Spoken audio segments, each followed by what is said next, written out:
Hello, great people. Welcome back to Global Happenings today. We're so excited to have you again. A lot of things are happening in this country, and from all indication, the kind of democracy we were expecting is not what we are seeing because right now the people are even being pushed to the wall without any consideration. Now, this statement is traceable to the instruction for about 200 houses to be demolished by the FCT government, and the essence of it is to give space for presidential fleet plots in the city of Abuja.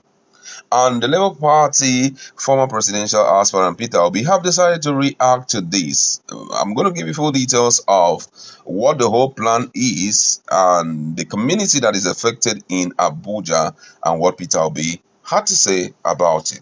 And according to the news, the Labour Party presidential candidate in the 2023 presidential election has reacted to plan to demolish over 200 Abuja houses for the presidential fleet plot in the city. It has been reported that the Minister of the Federal Capital Territory, FCT, Nyesom Wike, reportedly instructed the Director of the Department of Development Control to ensure that the Nuwalej community located along Airport Road makes way for the presidential fleet plot. The directive was issued in response to the request from the Nigerian Air Force as they had previously approached the Minister of FCT about their intention to relocate the village as it falls within the area designated for the presidential fleet plots. Reacting, Peter Obi, in a statement via his social media page on Thursday, expressed displeasure over the development, describing it as an inconsiderable project at a critical time when the country is facing untold hardship. The former governor of Anambra State said reducing the presidential fleet to cut costs and save up for more critical projects should be of concern instead of demolishing people's homes.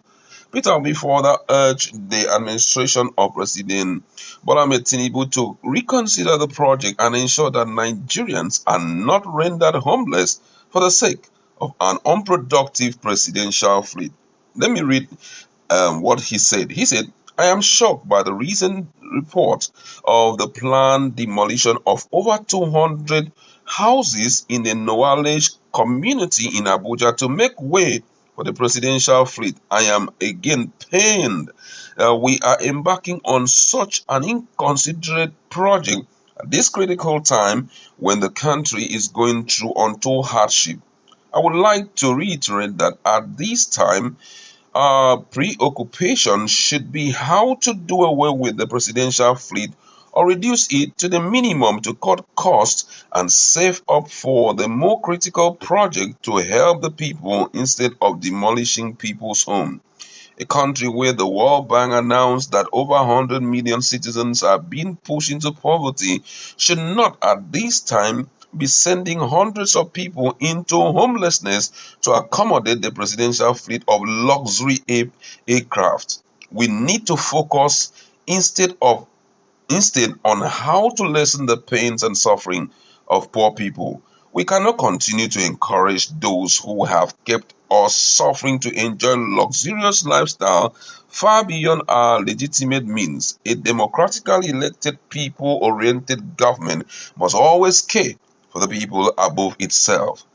I therefore advise that we have a rethink and most importantly ensure that our fellow Nigerians are not rendered homeless for the sake of an unproductive presidential fleet. We should rather focus on helping the people and developing our critical sectors for the sake of our national peace, progress, and development. No nation grows or develops by subjecting the people to avoidable inconveniences to accommodate the luxurious excesses of its ruler. Wow, this is really, really serious, I must say. Now, already, as we are talking, they have reached out based on what the director said. they have already reached out to the community. They have visited the community, talk over this thing with them. I don't know what the reaction of the community is, because I feel that they should be the one to champion this on their social media pages so that Nigerians can come to their rescue. At least I know that if Nigerians begin to rage over it, something can be done in that respect.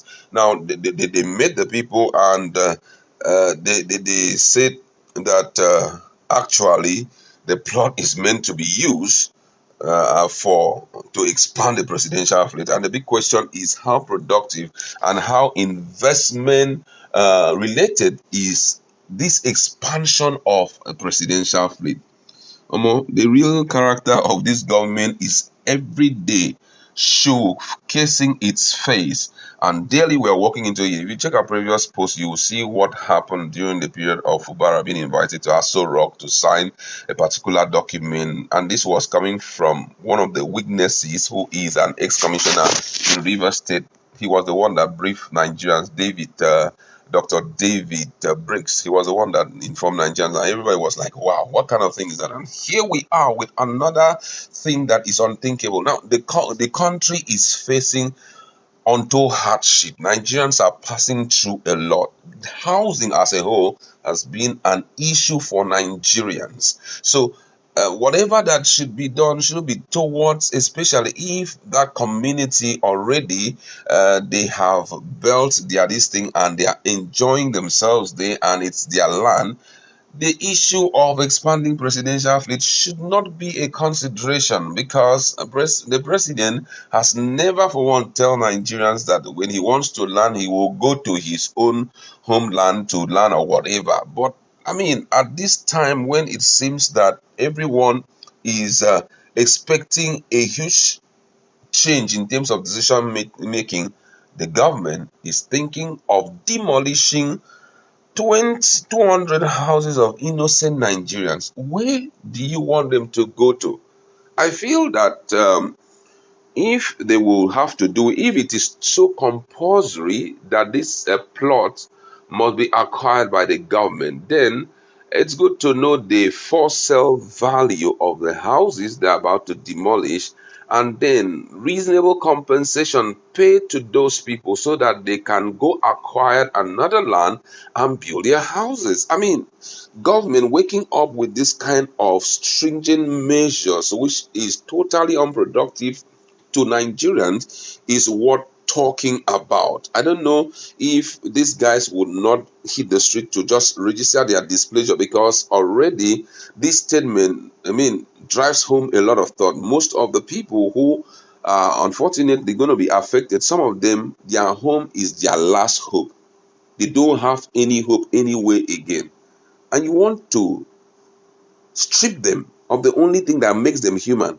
I can assure you that if that particular thing takes place, so many of them will pass on, because they cannot stand the fact that they had a house and all of a sudden the government have decided to come in and strip them of that. And the big question was, is what does it mean those plots or those landed properties was not there before now? Why didn't you tell them that there's an intention of expansion and all of that, than to strip them of it now? I mean, this is going to result to unbeatable tears. But however, let's wait to see. Now that Peter Obi has word into the case, let's be hopeful that there will be consideration in that area where things will be all